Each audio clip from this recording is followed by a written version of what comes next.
there, Z here, and it's finally here, guys. It's finally happening. It is time. I know I've been saying this a lot in the past, and I've been dragging my feet through the mud and everything, but I'm finally going to make my very first movie review, and not the movie reviews that I did in the past, where it was just fresh in my mind, and I talked to you guys about how I felt about the movie. No. This one's actually going to have effort, editing, a script, so I don't go off on every fucking tangent inside of my head. It's all going to be right here, but I still need your guys' help. I need you guys to tell me what movie I should review. There's a ton of great ones out there. What should I review? Go ahead and just start shouting it out. Shout it out. What's that? Casablanca. Casablanca's a good one. It's a classic. Hey, what's that? A superhero movie that's gonna get me a lot of views. I like that one. What did you say? No, I don't think I can do The Room. That ship has sailed about 3 years ago. Okay, we're done. Let me think hard about this here, okay? Give me a moment and I'll think about it.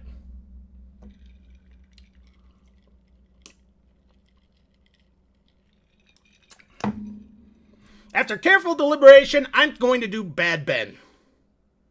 Not a big believer in paranormal stuff. What is Bad Ben, you may ask? Well, it's a treat. Honestly, it's a treat. It's a movie that's not so god-awful that 2 minutes feels like 20 minutes being shocked in the ballsack, but not really considered a good movie either. No, entertaining? Yes, 100%. Coherent?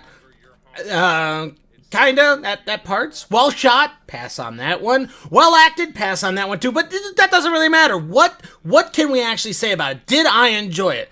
Absolutely. I couldn't stop laughing, which, admittedly, for a horror movie, is probably not what the creator, Nigel Bach, was going for, but I can't help it.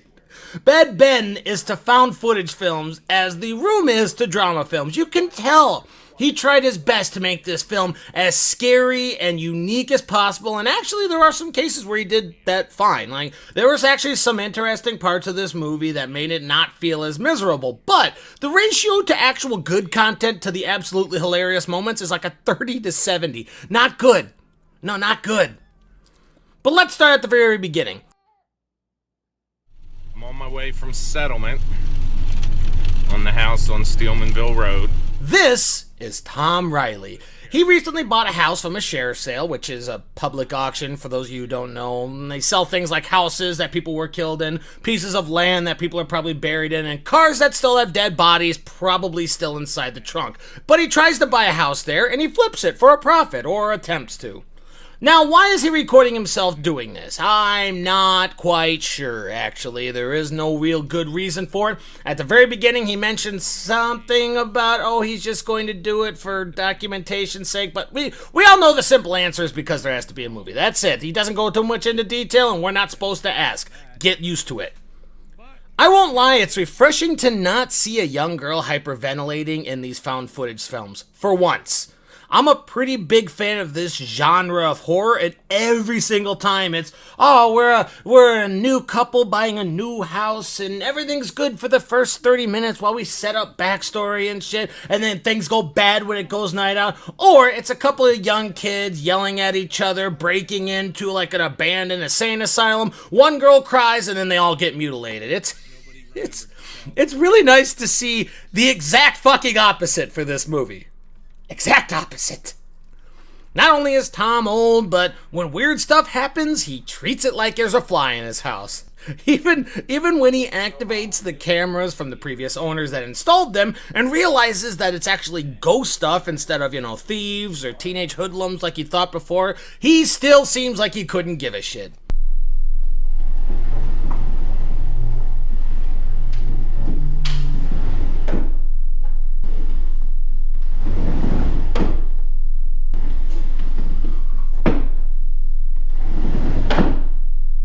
Stop it. Hell, there was a moment where he was in the attic and he took a bunch of voodoo stuff and brought it downstairs, and the next time he went back up to the attic, there was just a pile of ash sitting there, and the actual ghost wrote out, "Not your home," in front of my eyes and his eyes. And what does this motherfucker do, huh? What does he do? He just says as bluntly as he can, like he's talking down to a child, that he bought this house from the bank. And he swipes away the ash. I mean, I don't think I could buy a pair of pants big enough for the amount of shit I would put in them if that actually happened to me. Not Tom, though. No, not Tom. Tom witnesses something scary, he cusses, and he moves on like it never happened. Hey, god damn it! What the fuck? Who's in here? God damn it! I'm calling the fucking cops. Hey! Yo, dude, my house got broken into again. If a middle-aged man can completely ignore a violent poltergeist, then I should have no problem ignoring my crippling drinking problem, right? But when he's not being haunted, what does our hero Tom do? The entire movie can't just be him being scared over and over again, or I should say not scared over and over again. I bet you he does the typical thing. You know, he goes out and does research, and there's like a montage of him at the library opening up a bunch of books and doing one of those things where you can look at old-timey magazines where you put it under the filter and everything, and maybe he just goes to like a priest at a church and he talks to him about it, and the priest says, oh, that's Mundu, and he's gonna get you unless you get him back. Here's this holy water and a rosary and some time that you can fucking burn in your house. And then he gathers all this stuff and he tries to fight the demon, right? I mean, those are good ideas.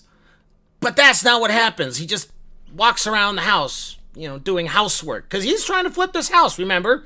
But that's it. Just long shots of him walking around the house, talking to how he's gonna flip it and how much money he's gonna make, and oh sweet, I got that thing now and I could sell that on eBay. Yes, awesome. And it's you know, it's just a really weird feeling being bored to death by your dad talking to you about how much he sold his fucking lawnmower for, and then being jumped out of your half comatose state when something actually interesting happens. I want to show you something I found out. Remember this? But like I mentioned before, there is plenty of good stuff in this. I'm not going to completely shut on it. It was entertaining. And non-ironic parts, non-ironic. The writing in the ash was actually a pretty neat effect for a low-budgety kind of way. He finds a toy in the backyard and uses it to kind of communicate with the spirit, and he mows the yard. Honestly, I could go from scene to scene explaining absolutely everything, but it's something that you just have to experience. The juxtaposition of old man talking to you about what he's going to be doing with the house, then bam! Something scary going on right there. Scary moment happens, Tom cusses, goes right back to the fucking yard work.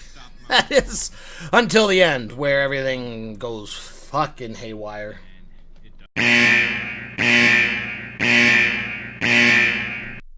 Because a spirit could only take so much cold shoulder, you know what I mean, before beating him savagely. You know, I've never really seen a ghost beat up a human. Not quite sure if that's what's happening here, or if he's just having a bad dream. I don't know. Talk to me, Tom. What are you doing? And now is the time when Tom will probably leave, right? I mean, he gave it his all. Things were different when the spirit was only moving pieces of furniture and made thumps in the night. But now he's at, oh, come on, Tom! Come on, don't make this any worse than it is. You got your ass beat. Take the fucking L. I'm sure a homeless shelter will take you in if you calmly explain yourself that you're being picked on by a ghost. I'm sure they'll believe you. They might not believe you, but I'm sure they'll take pity on you. Come on, Tom. Well, he doesn't. He throws away all the haunted items and... Wait a second. What the fuck? Where's this camera angle coming from? Wait a minute. Wait, I didn't see this the first time. The second time I watched this entire movie is done through cell phones or cameras, right? You're looking through the camera, you're looking through a cell phone. This is not anywhere. This is like in the middle of the fucking room. Like, great. I guess we're gonna chalk it up to even the ghost is recording him having his nervous breakdown. You're losing your shit, Tom, okay? You're losing it. But at the very end, he goes downstairs to a door he wasn't able to open before to confront the ghost that's been messing with him, and he hits the hatchet on the door to reveal the flimsiest fucking door of all existence. Are you kidding me? He only hit it like 3 times. But after he opens it, it shows the crazy, crazy sight of a basement. And just just a cement basement. He pokes around for a bit and he looks through this thing. Oh, something scares him and he starts running upstairs and everything is... Yes! Yes! The classic grab by the leg and is being pulled somewhere off camera. Come on, Tom. Come on, Tom. It won't be a good horror movie if it has an empty happy ending. Come on, do it for the movie, Tom. Do it for the... Yes! Oh, he's done, ladies and gentlemen. He put up a good fight, but the forces of absolute evil just proved too much for this middle-aged man.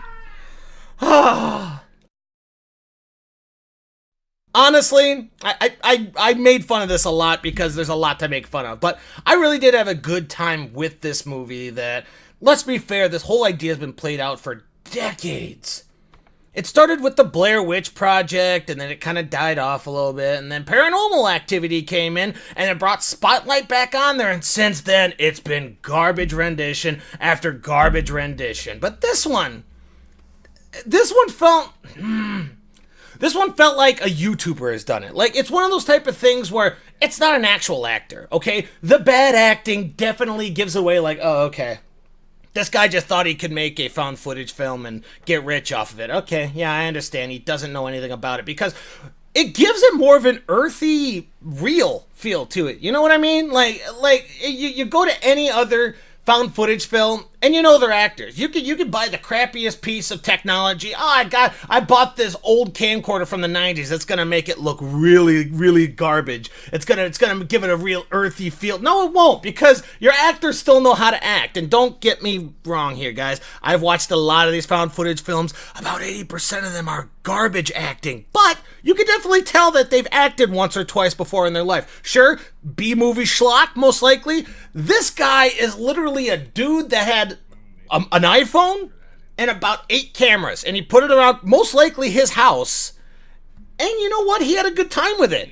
You know, it's not incompetently made. I would watch this. I would place this on top 5 of the multiple different found footage films that I've seen in my times. Okay, I actually didn't like this.